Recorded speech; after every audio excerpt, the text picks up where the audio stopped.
The silver gleamed in candlelight. 5 place settings, perfectly arranged. The Carlisle family gathered each evening at precisely 7 o'clock, dressed in their finest attire, seated around the mahogany table that had witnessed a century of secrets. But if you listened closely, if you dared to remain in that dining hall past the witching hour, you would notice something profoundly wrong. They never spoke. Not a single word passed between Edmund Carlisle and his beloved wife, Victoria. Not one glance exchanged between their children, Theodore, home from a war that ended decades ago, Evangeline, forever frozen at 17, and little Mortimer, whose school clothes never dried from the pond water that claimed him in 1924. The silence was not peaceful. It was the silence of the grave, punctuated only by the methodical clink of silverware against fine china, the soft rustle of clothing that should have long since turned to dust, and the steady tick of a grandfather clock that stopped working. The night Edmund Carlisle was found in the wine cellar, clutching a letter that bore only one line: "The dinner must continue."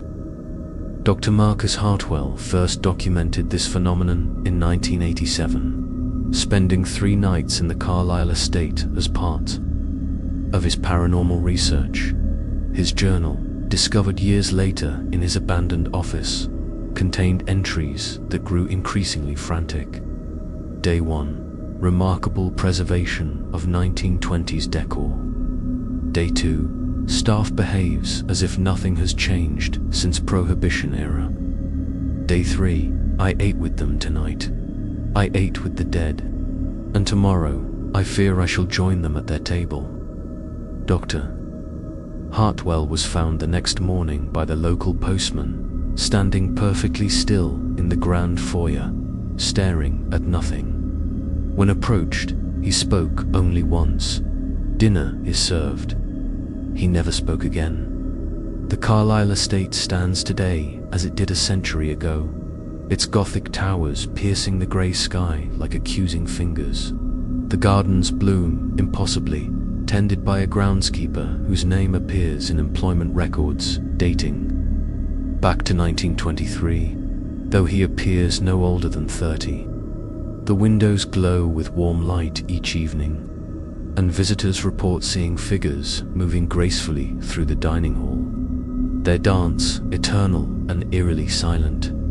But here's what chills the blood of every soul brave enough to cross that threshold: the guest registry. Page after page of signatures, some in fading ink, others startlingly fresh, dates spanning decades. Names of visitors who, according to public records, vanished without a trace shortly after their stay. And at the bottom of the most recent page, in handwriting that matches the letter found with Edmund's body, an invitation written in perpetuity: "Join us for dinner. 7 o'clock sharp, formal attire required. Signed by me." Welcome back to the Creepy Journal, where the stories we uncover might just uncover you. I'm your host, and tonight, we're dining with the dead in the most haunted house in New England. Before we take our seats at the Carlisle table, make sure you're subscribed and ring that notification bell, because some invitations, once accepted, can never be declined. The Carlisle estate exists in a pocket of time that progress forgot. Built in 1886 by Edmund Carlisle, an industrial magnate whose factories powered half of New England's textile industry, the mansion sprawls across 47 rooms, each one a testament to Gilded Age excess. But stepping through those wrought iron gates feels like crossing more than just a property line. It feels like crossing into another century entirely. Sarah Blackwood, the investigative journalist who penned the expose that brought the Carlisle mystery to public attention, described her arrival in haunting detail. The taxi driver refused to take me up the circular drive. He stopped at the gates, hands trembling as he pointed toward the house. "That's as far as I go, miss," he said. "Some places ain't meant for the living." I laughed it off then. I understand now why his hands shook. The mansion looms against the skyline like a Gothic cathedral dedicated to domestic life. Gargoyles perch on the corners of the roof, their stone eyes seeming to track movement below. The windows, all 47 of them, reflect not the present day, but glimpses of the past. Visitors report seeing horse-drawn carriages in the glass, women in 1920s evening gowns, children playing games that went out of fashion before their grandparents were born. The front door, crafted from imported English oak, bears a brass nameplate that is never tarnished, the Carlisle's Est, 1886. But the brass polish is always fresh, applied by hands that, according to local records, should have been buried decades ago. Mrs. Pemberton, the head housekeeper, greets every visitor with the same words she supposedly spoke to guests. In 1923, "Welcome to the Carlisle estate. Dinner is served promptly at 7. Master Edmund insists on punctuality." Mrs. Pemberton appears to be in her 50s, her grey hair pinned in the style of the Jazz Age, her black dress immaculate despite the impossibility of her continued employment. She has been seen by hundreds of witnesses over the decades, yet her personnel file, kept in the estate's library, shows a hiring date of September 15th, 1923, and no termination date. The interior hallways stretch impossibly long, lined with portraits of the Carlisle family in their prime. But these aren't ordinary paintings. Professor Helena Ashford, the historian who spent 2 weeks cataloguing the estate's contents, noted in her research that the subject's eyes follow visitors through the halls. More disturbing still, the portraits seem to change when no one is looking directly at them. Theodore appears sometimes in his military uniform, sometimes in civilian clothes. Evangeline's expression shifts from joy to profound sadness. Little Mortimer's hair is sometimes dry, sometimes dripping with pond water that never quite hits the floor. The floors themselves tell stories. The Persian rugs, worth a fortune by today's standards, show no wear despite a century of foot traffic. The hardwood gleams as if freshly polished each morning, and indeed, visitors report hearing the sound of someone mopping and buffing throughout the night, though no one is ever seen performing these tasks. Perhaps most unsettling are the clocks.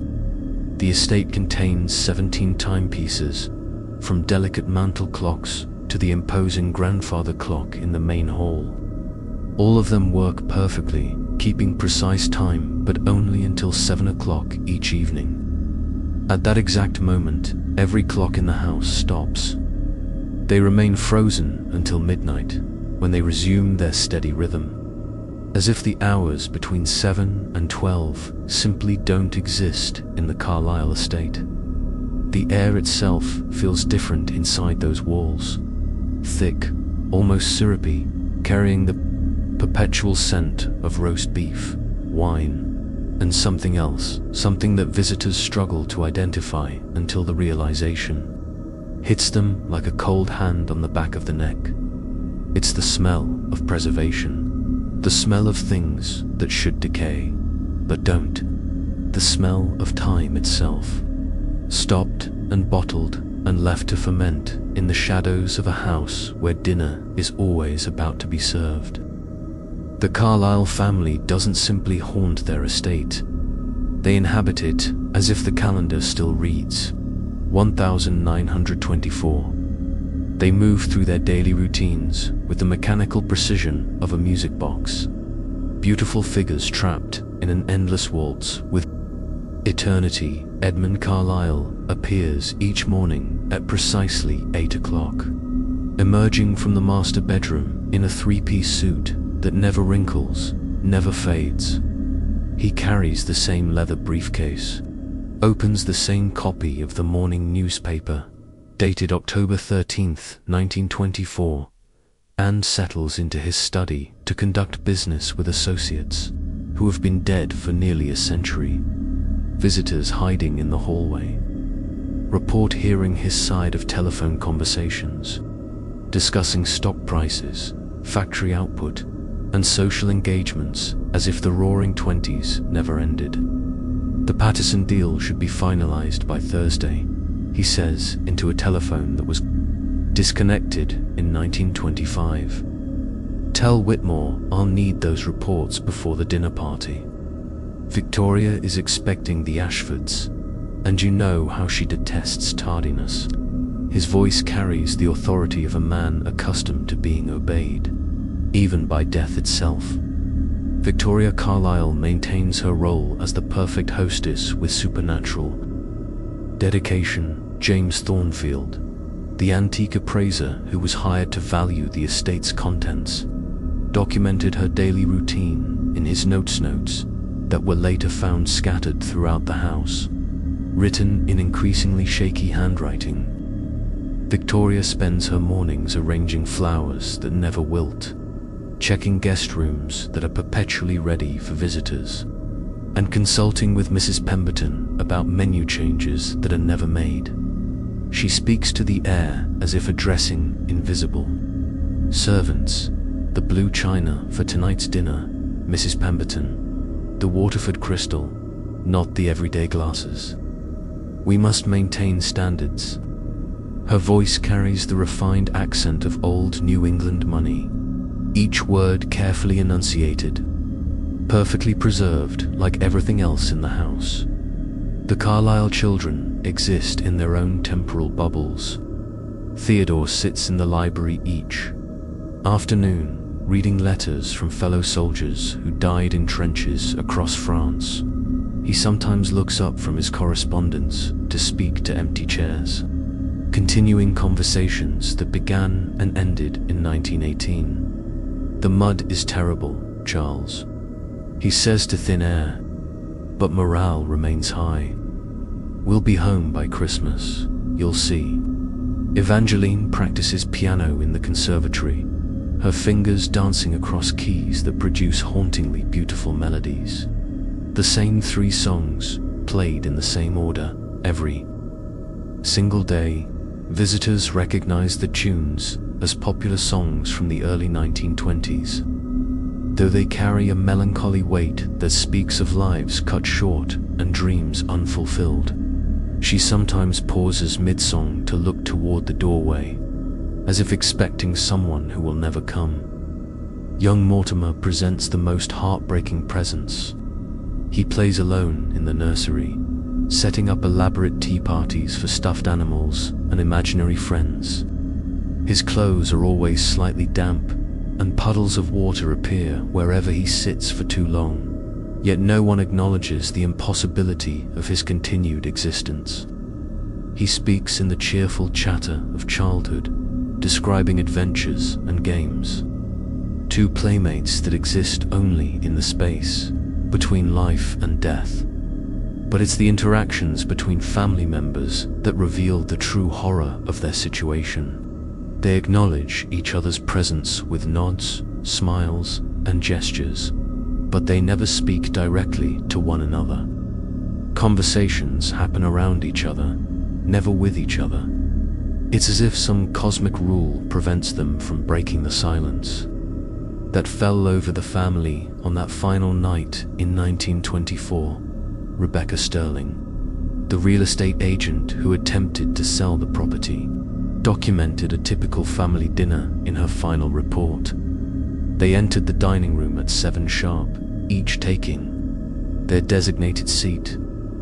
Edmund at the head of the table, Victoria to his right, the children arranged by age.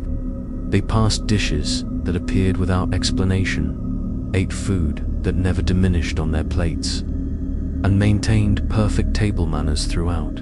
But in 2 hours of observation, not one word passed between them. They exist together in the most profound loneliness I have ever witnessed. The silence isn't empty though. It pulses with the weight of unspoken words, unexpressed emotions, and secrets that died with their voices.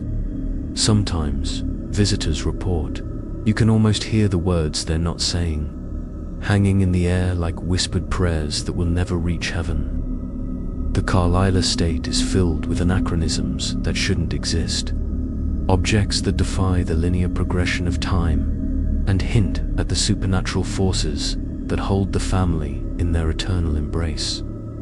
In the master bedroom, Edmund's pocket watch sits on the nightstand, its gold case polished to a mirror shine. The peculiarity isn't in its presence, but in its function. The watch runs backward. Professor Ashford observed it for 3 consecutive days, timing its reverse progression against her own timepiece. In the span of 24 hours, Edmund's watch moved counterclockwise through a full rotation, as if time itself were unwinding in his presence. More disturbing still, the watch occasionally stops at specific times that correspond to significant moments in the family's history. 3:17 a.m., the exact moment Theodore was killed in France. 11:42 p.m. When Evangeline drew her last breath during the influenza pandemic. 2:33 p.m., the time of day Mortimer's body was pulled from the estate pond. The watch seems to be counting down to these moments, replaying them in reverse chronological order, as if seeking to undo what cannot be undone. Victoria's jewelry box contains pieces that were never part of her collection. Dr. Hartwell photographed the contents during his investigation, comparing them against insurance records and family inventories. Among Victoria's documented pearls and diamond brooches are items that belonged to other people entirely. A ruby necklace that matches the description of jewelry reported stolen from a Boston mansion in 1926. A cameo brooch that belonged to a woman who died in the Titanic disaster. Earrings that were buried with their owner in a Providence cemetery in 1923. The jewelry appears and disappears without pattern or explanation. Sarah Blackwood documented opening the jewelry box on 3 separate occasions during her stay. The contents were different each time, as if the box were collecting accessories from across decades of tragedy, gathering mementos from lives cut short by circumstances both natural and sinister. In the dining room, place settings appear for people who never existed in the family records. 7 chairs surround the table, though the Carlisles numbered only 5. The extra place settings bear initials that don't match any known family members or staff, AW and MH. The china patterns are different, too older than the rest of the service, bearing the marks of pottery companies that went out of business in the 1890s. James Thornfield noted in his appraisal that these mystery place settings are made from the finest materials, sterling silver that never tarnishes, crystal that rings with perfect clarity despite its apparent age, porcelain so delicate it seems to glow with inner light. Yet no record exists of their purchase. No invoices in the family's meticulously kept financial records. No mention in correspondence or diaries. The library contains volumes that were never published. Dr. Ashford, whose expertise in historical documents is unquestioned, discovered books with copyright dates from the 1930s, 1940s, and beyond, decades after the Carlisle family supposedly died. The titles are familiar: The Great Gatsby, To Kill a Mockingbird, One Flew Over the Cuckoo's Nest. But the editions are wrong. The paper aged beyond what's possible, and the inscriptions inside bear messages from the Carlisle children to each other, discussing events that occurred years after their documented deaths. Dear Teddy, reads one inscription in Evangeline's delicate handwriting. I found this book in town today. The story reminds me of our summers by the lake before everything changed. I hope you'll enjoy it when you return from your travels. All my love, Evie. October 1935. Theodore died in 1918. Evangeline in 1918. Yet the book exists, and the inscription is genuine, written in ink that forensic analysis dates to the 1930s.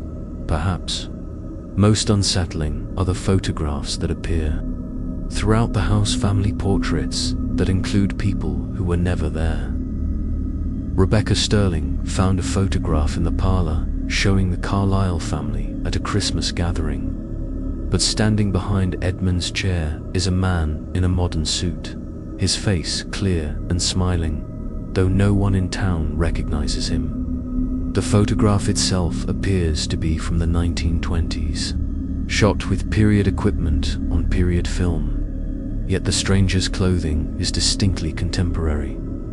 Other photographs show similar anomalies. Cars that weren't manufactured until the 1950s parked in the estate's driveway. Children playing with toys that weren't invented until decades after their supposed deaths. And most disturbing of all, pictures of visitors to the estate, people like Dr. Hartwell, Sarah Blackwood, and Professor Ashford standing alongside the Carlisle family at dinner parties they never attended, wearing formal clothing they never owned, smiling as if they'd been part of the family for years. These photographs appear overnight, slipped into frames that previously held different images, displayed prominently as if someone wants them to be found. They serve as silent invitations, or perhaps warnings, that the line between visitor and resident at the Carlisle estate is far thinner than anyone realizes. The third floor of the Carlisle estate exists in defiance of architectural logic and the laws of reality itself.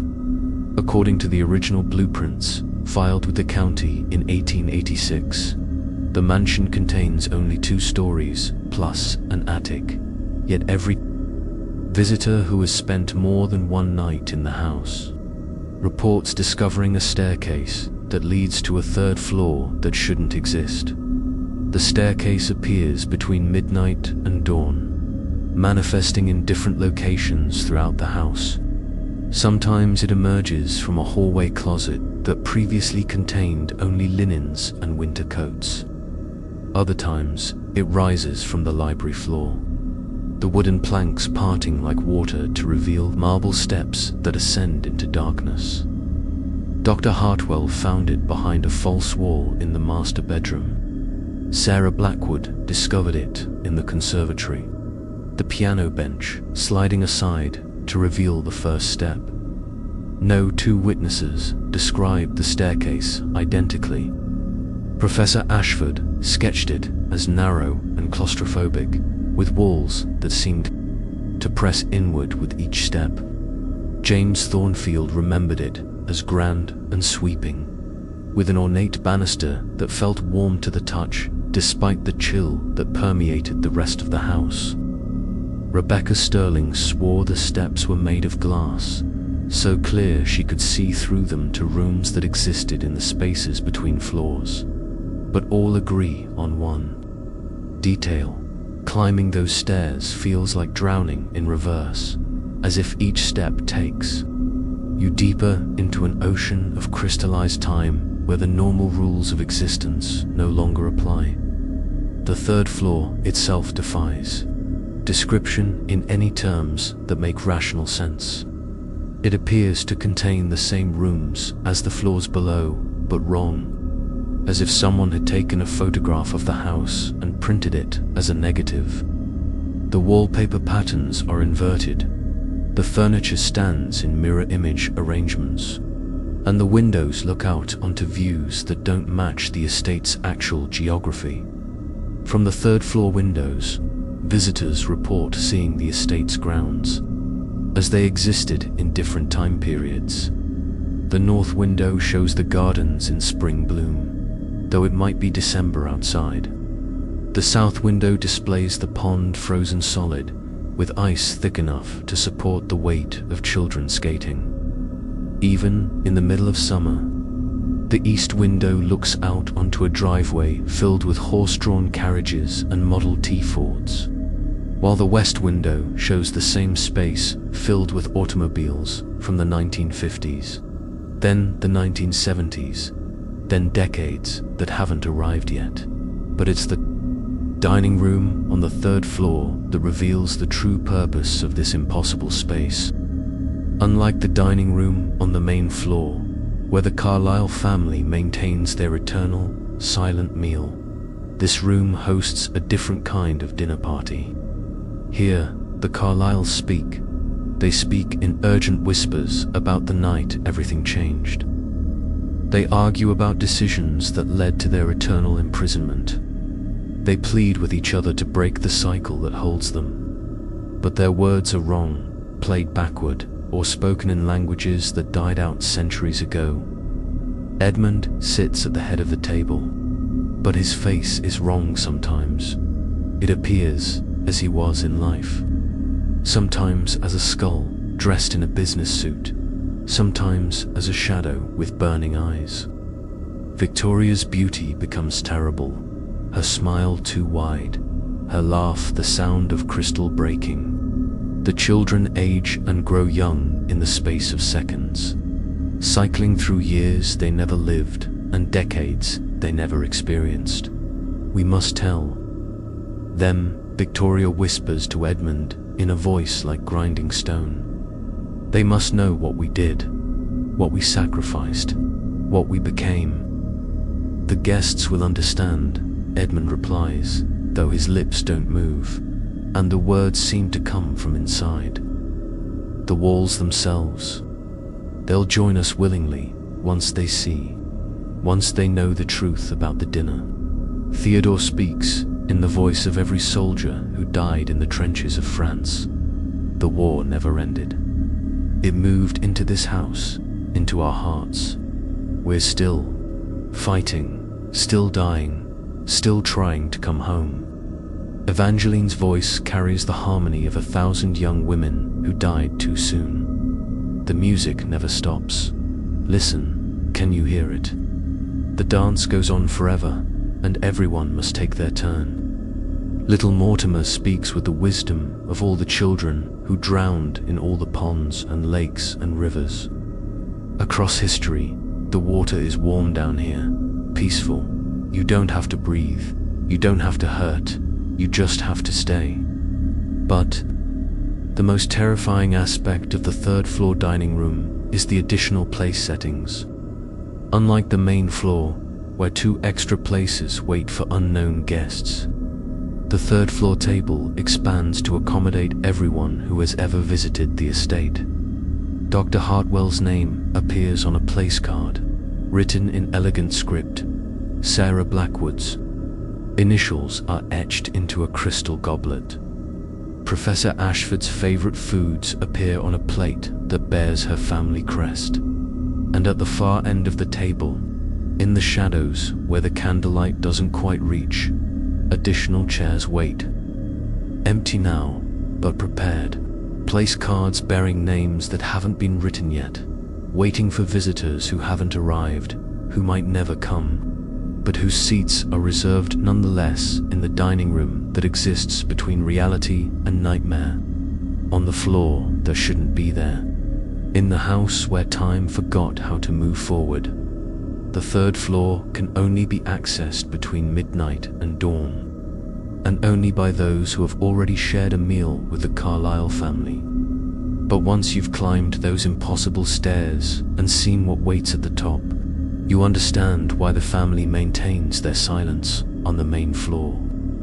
Some conversations are too terrible for the living world to hear. Time moves differently in the Carlisle estate, and nowhere is this more apparent than in the phenomenon visitors have dubbed temporal echoes, hearing voices speak words before they are said, conversations that exist in reverse chronological order, and dialogue that responds to questions not yet asked. Rebecca Sterling first documented this experience during her attempt to photograph the dining room for the estate listing. She was adjusting her camera settings when she heard Edmund Carlisle's voice clearly say, "The exposure is too long. You'll catch the shadows we cast." Startled, she looked up to find the dining room empty. It wasn't until she returned that evening for dinner that Edmund spoke those exact words aloud, in the same tone, with the same inflection, as if he were reading from a script written by time itself. The temporal displacement grows more pronounced the longer one stays in the house. Professor Ashford documented increasingly complex examples in her research notes. On her third day, she heard Evangeline practicing a new piece on the piano, a haunting melody that seemed to respond to her own unspoken thoughts about mortality and loss. Hours later, when Ashford actually entered the conservatory, Evangeline was indeed learning that same piece, playing the opening bars with the hesitant touch of someone encountering the music for the first time. More disturbing still are the conversations that exist in fragments scattered across days or weeks. Dr. Hartwell recorded an exchange between Edmund and an unknown visitor that unfolded over the course of his entire 3-day stay. On the first evening, he heard Edmund say, "The arrangements have been made. The documents are in order." The next night, he heard the response from an unfamiliar voice, "But are you certain this is what the family wants? There may be no returning." On the final night, Edmund's reply, "We've come too far to turn back now. The price has already been paid." The conversation was clearly connected. A single discussion broken apart and distributed across time like pieces of a shattered mirror. But when Hartwell tried to trace the source of the unknown voice, he found no record of such a visitor in the estate's guest logs. No evidence that anyone else had been present during those 3 days. Sarah Blackwood experienced perhaps the most unsettling temporal echo during her investigation. She was conducting an interview with Mrs. Pemberton when she heard her own voice asking a question she hadn't thought of yet. "How long have you been dead, Mrs. Pemberton?" The words seemed to come from the air itself, spoken in her own accent, with her own inflection. Mrs. Pemberton paused in her dusting and replied, "Since 1924, miss. The same night as the family. We all passed together, you see. It was part of the arrangement." 20 minutes later, the question rose naturally in Blackwood's mind, and she spoke it aloud, asking Mrs. Pemberton how long she had been dead. The housekeeper's response was identical, word for word, as if the conversation were playing from a recording that had been made before Blackwood ever thought to ask. The phenomenon extends beyond simple dialogue. Visitors report hearing their own footsteps walking through rooms they haven't yet entered, their own voices calling out warnings about dangers they haven't yet encountered. James Thornfield heard himself shout, "Don't open that door," while he was examining a cabinet in the parlor. The next day, while exploring the second floor, he found himself standing before a door marked with a small brass plate reading Victoria's private study. As his hand reached for the handle, the memory of his own warning echoed in his mind, and he stepped back, never learning what lay beyond that threshold.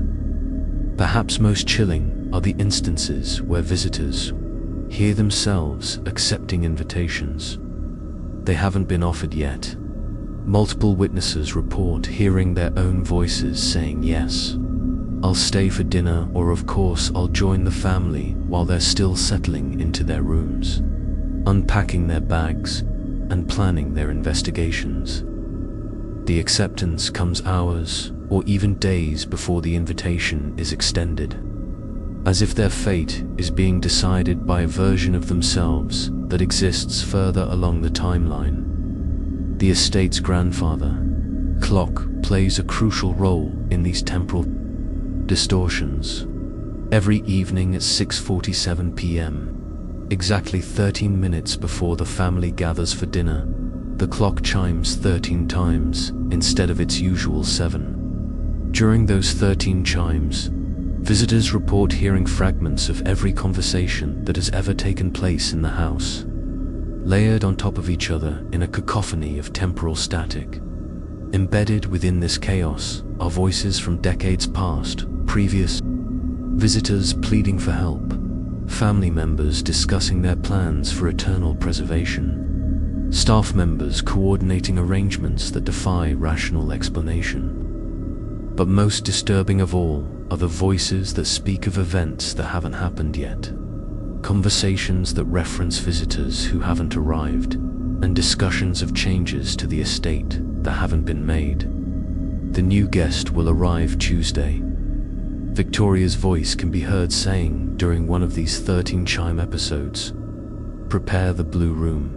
This one will stay longer than the others." These prophetic fragments prove accurate with terrifying consistency, as if the house itself is capable of seeing its own future and adjusting its eternal performance accordingly. The temporal echoes serve as both warning and invitation. They reveal the house's supernatural nature to those observant enough to notice, but they also demonstrate the futility of resistance. After all, if you can hear yourself accepting the Carlisle family's invitation before it's offered, what choice do you really have but to fulfill the destiny that has already been spoken into? Existence? The horrible truth reveals itself gradually, like a photograph developing in a dark room where the chemicals are mixed with something far more sinister than silver nitrate. Visitors to the Carlisle estate don't simply witness the family's eternal routine, they become part of it, their own timelines bending and twisting until past, present, and future lose all meaning. Dr. Hartwell made the first documented discovery while examining the estate's guest registry on his final morning. The leather-bound book, its pages yellowed with age, contained signatures dating back to the mansion's earliest days. Visiting relatives, business associates, society friends, all carefully recorded in the flowing script of professional hospitality. But on page 247, sandwiched between entries from 1923 and 1925, was his own signature in his own handwriting. Dr. Marcus Hartwell, Boston University, October 13, 1924. Studying architectural preservation techniques. Planning a 3-day stay. The signature was genuine. The ink had aged naturally, showing the patina of decades.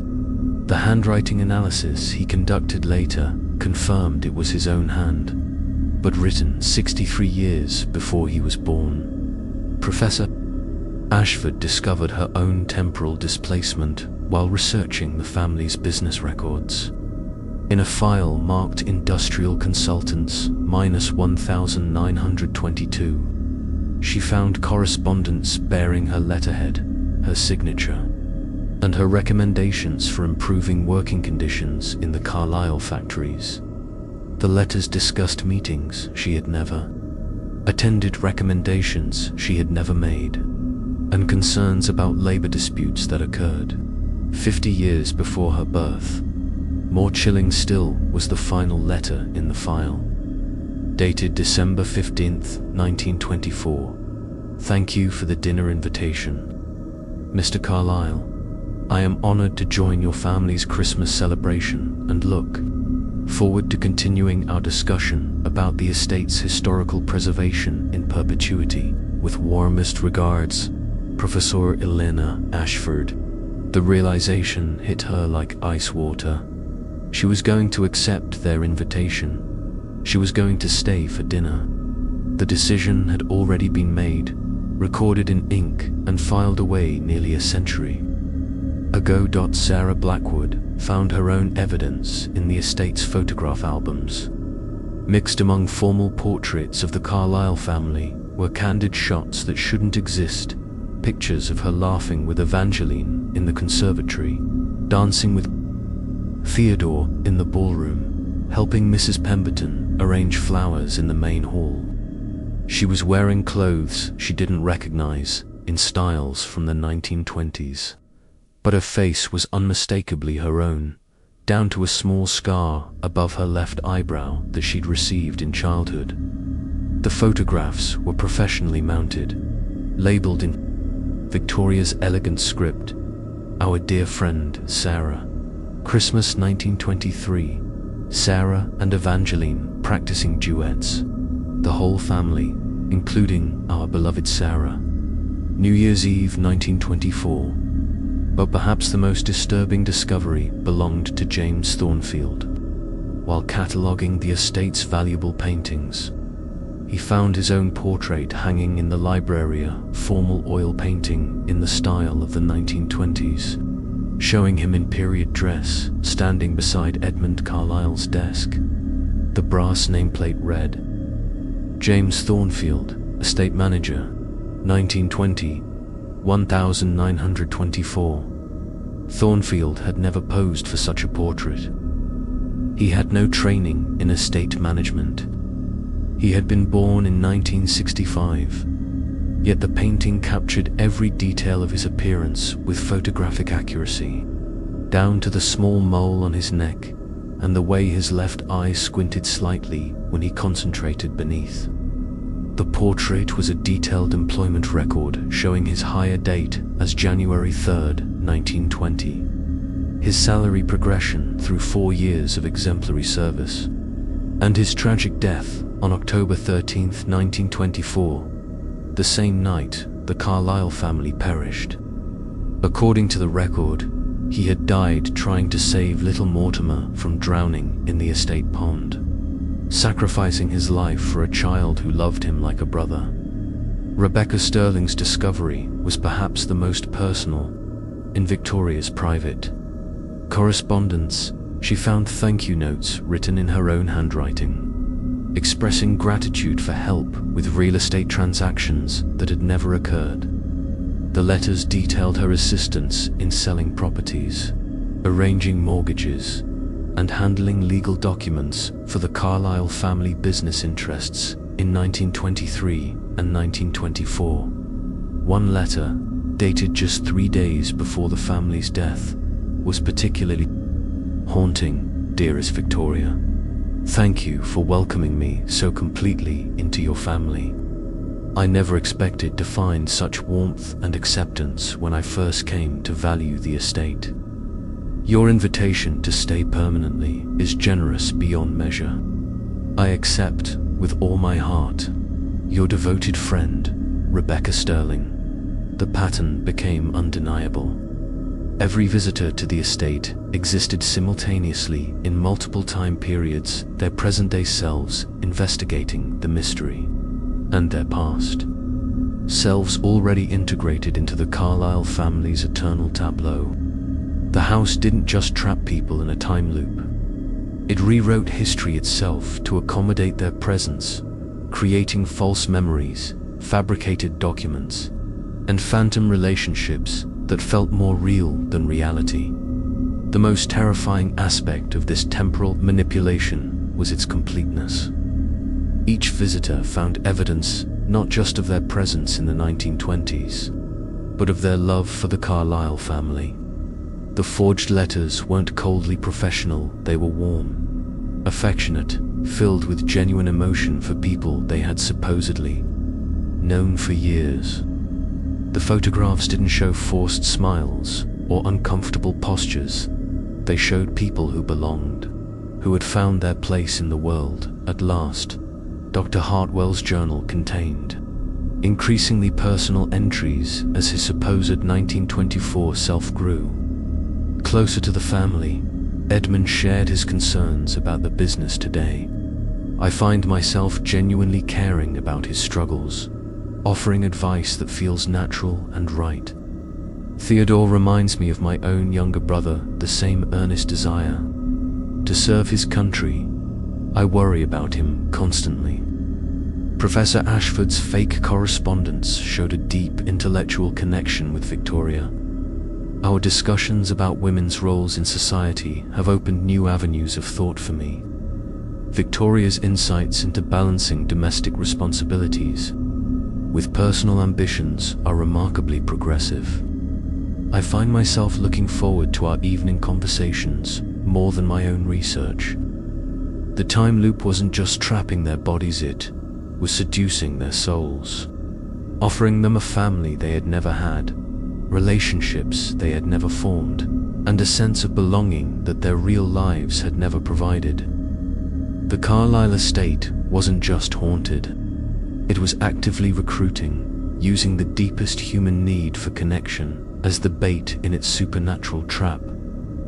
But the cruelest revelation came when visitors realized they could remember both timelines simultaneously. Sarah Blackwood wrote in her final journal entry, "I remember being born in 1985. Remember my childhood, my career, my life in the 21st century. But I also remember growing up as Victoria's dear friend. Remember the parties, the conversations, the growing sense that this family was my true home. Both sets of memories feel equally real, equally mine. I am losing the ability to distinguish between the life I lived and the life the house has given me." The estate's guest registry told the final, horrible truth. Every signature was genuine, written by visitors both in their present-day investigations and in their phantom past lives. The book served as a contract, each name a binding agreement, to join the eternal performance. And at the bottom of every page, in handwriting that matched Edmund Carlisle's business correspondence, a single line: "Welcome to the family. Dinner is served at 7. The time loop wasn't a prison, it was an invitation to abandon linear existence entirely, to live simultaneously in all moments, to become part of a family that existed outside the normal flow of time. And for those who accepted, who allowed themselves to be absorbed into the Carlisle's eternal routine, it wasn't a curse at all. It was coming home." The final trap springs not with violence or terror, but with the gentle inevitability of a photograph developing in solution, revealing an image that was always there, waiting to be seen. Visitors to the Carlisle estate don't realize they're leaving until they find themselves walking back up the circular drive, their memories already shifting like sand in an hourglass turned upside down. Rebecca Sterling documented her departure with the methodical precision that had made her a successful real estate agent. "I packed my bags at exactly 8:47 a.m. on Thursday morning. I said goodbye to Mrs. Pemberton, thanked her for her hospitality, and walked to my car without looking back. The drive to town took 12 minutes. I stopped at the local diner for coffee and called my office to report that the estate was unsuitable for listing due to structural concerns, but her cell phone records tell a different story. The call to her office was placed not from the diner, but from inside the Carlisle estate. The background audio, when enhanced by forensic specialists, clearly captures the sound of the grandfather clock chiming 7 times, the soft murmur of conversation from the dining room, and Mrs. Pemberton's voice asking if she would be staying for dinner. Sterling's memories of leaving were false, implanted by the house itself as part of its elaborate deception. She never left. She never drove to town. She simply continued her routine within the estate while her mind created the comforting fiction of escape. Dr. Hartwell's case proves even more unsettling. His colleagues at Boston University received detailed reports of his investigation, written in his distinctive academic style and sent from his personal email account. The reports described his findings, his theories about the family's preservation, and his plans to publish a paper on temporal displacement in allegedly haunted locations. but the metadata on those emails reveals they were sent from within the Carlisle estate's wireless network that didn't exist until 2003, installed by a computer technician who later disappeared during his service call. The reports continued arriving weekly for 3 months after Hartwell's supposed departure, each one containing new insights and discoveries about the family's supernatural condition. The final email in the series, sent on December 24th, contained only one line: "I understand now. The research is complete. I'm staying for Christmas dinner." Hartwell's office at the university remains exactly as he left it, with his research materials neatly organized and a note on his desk reading "Gone to investigate the Carlisle estate. Back in 3 days." His paycheck are deposited automatically into an account that shows regular withdrawals for food, utilities, and other living expenses. To the outside world, Dr. Marcus Hartwell is living a normal life.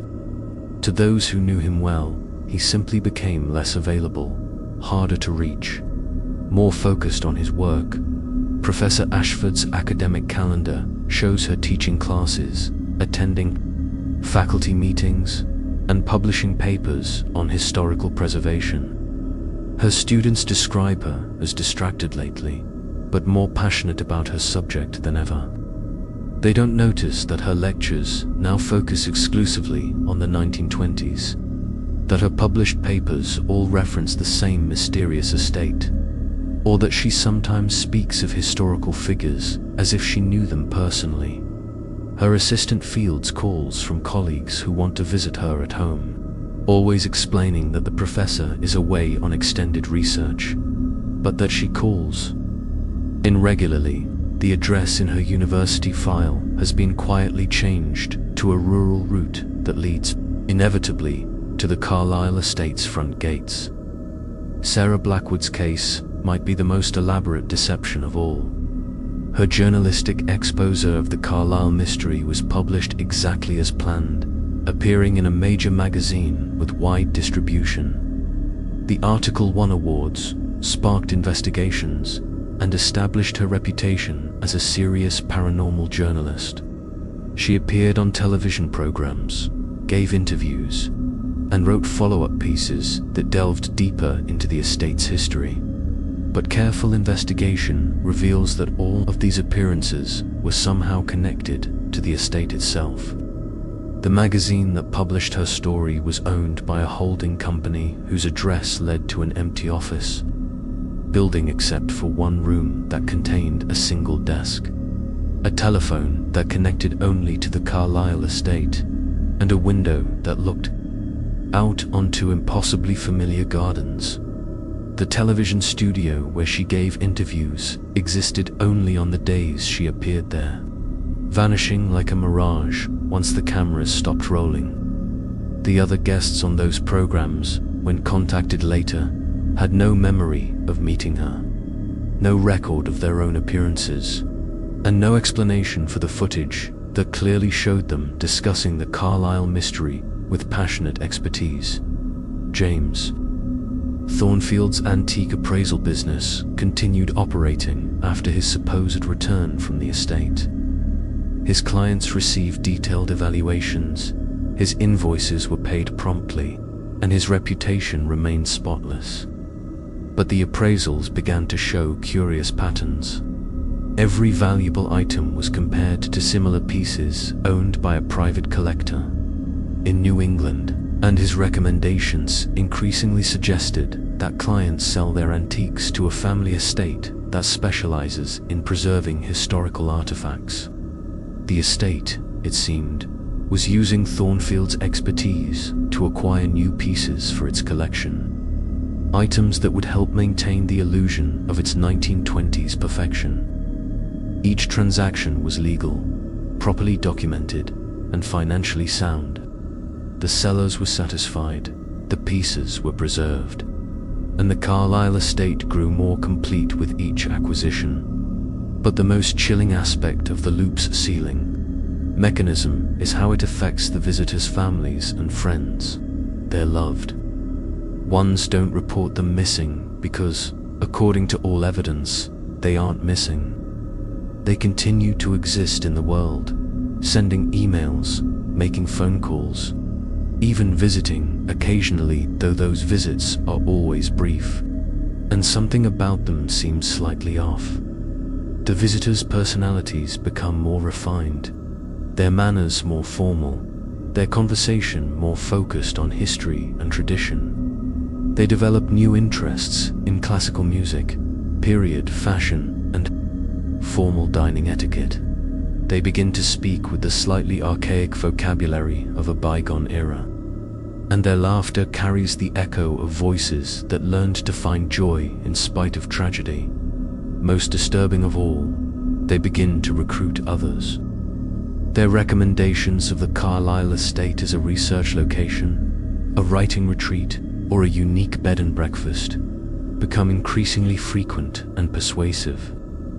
They speak of the estate with the warm affection of someone describing their childhood home, and their invitations carry the weight of genuine care and concern for their friends' well-being. You really must visit, they say with smiles that are just a little too perfect. The Carlisle family would love to meet you. They're always looking for interesting people to join them for dinner. 7 o'clock sharp, formal attire preferred, and so the cycle continues.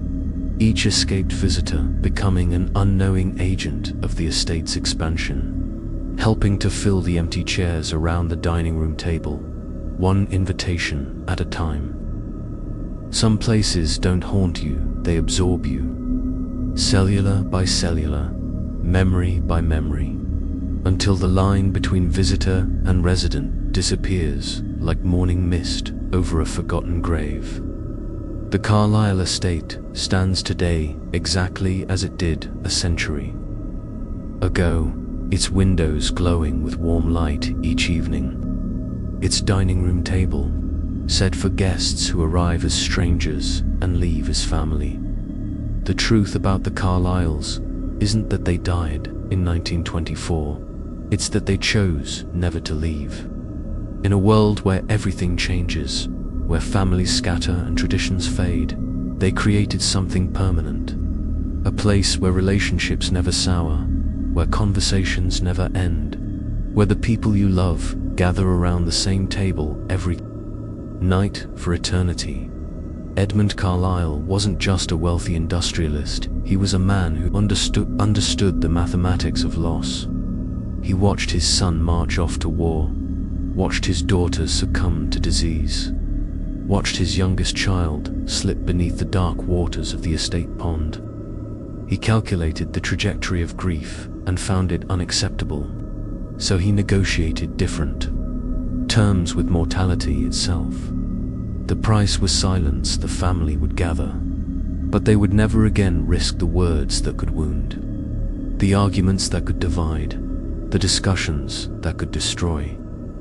They would exist in perfect harmony, maintained by the understanding that some things are too precious to risk with the mecensis of human communication. But perfection, once achieved, demands maintenance. The estate needs new voices to fill the silence, new personalities to refresh the eternal performance, new hearts to share the burden of being preserved.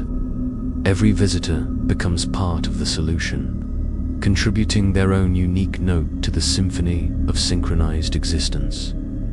Dr. Hartwell brought his academic curiosity, his desire to understand and categorize the impossible.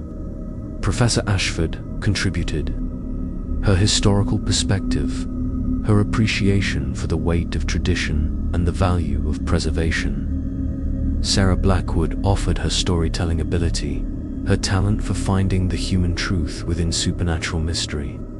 James Thornfield provided his eye for quality, his ability to recognize and value things of lasting worth. Rebecca Sterling brought her practical nature, her skill at making spaces feel like home. Each addition to the family changes the dynamic slightly, adds new flavors to the eternal conversation that takes place in glances and gestures rather than words. The estate grows richer with each new resident, more complete, more capable of offering future visitors exactly what they need to feel welcome, valued, and ultimately reluctant to leave. The genius of the Carlisle preservation isn't its supernatural mechanics, it's emotional truth. Everyone who enters that dining room recognizes something they've been searching for their entire lives. A place where they belong, where their presence is appreciated, where they're valued not for what they can do, but for who they are. In a world of temporary relationships and disposable connections, the Carlisle estate offers permanence. In an age of constant communication and endless noise, it provides the peace of perfect understanding without words. In a time when families exist only in fragments scattered across geography and circumstance, it presents the radical possibility of eternal togetherness. The visitors don't lose their lives at the Carlisle estate. They find the lives they were always meant to live. They discover the family they were always meant to join. They take their places at the table they were always meant to share. And if sometimes, in the deep of night, you hear violin music drifting across an empty field, or catch the scent of roast beef and wine on a breeze that carries no other earthly fragrances, perhaps you'll understand that some invitations transcend the boundaries between the living and the dead. Perhaps you'll realize that your place has already been set, your name already written in elegant script on fine cardstock, your chair already pulled back from a table where the most interesting people you'll ever meet are waiting to welcome you home. The Carlisle estate doesn't advertise. It doesn't need to. It simply waits, patient as stone, confident as candlelight, knowing that everyone who truly belongs there will eventually find their way to the front door. After all, dinner is served at 7 o'clock sharp, and there's always room for one more. Subscribe to the Creepy Journal before you forget how you found us. Ring that notification bell, because some stories have a way of calling you back, whether you remember subscribing or not. And if you've enjoyed tonight's tale, consider this. The comments section below might just be another guest registry waiting for your signature. Sweet dreams, and remember, you ever receive an invitation to dine with strangers in a house that feels strangely familiar, perhaps it's not strange at all. Perhaps it's exactly where you've always belonged.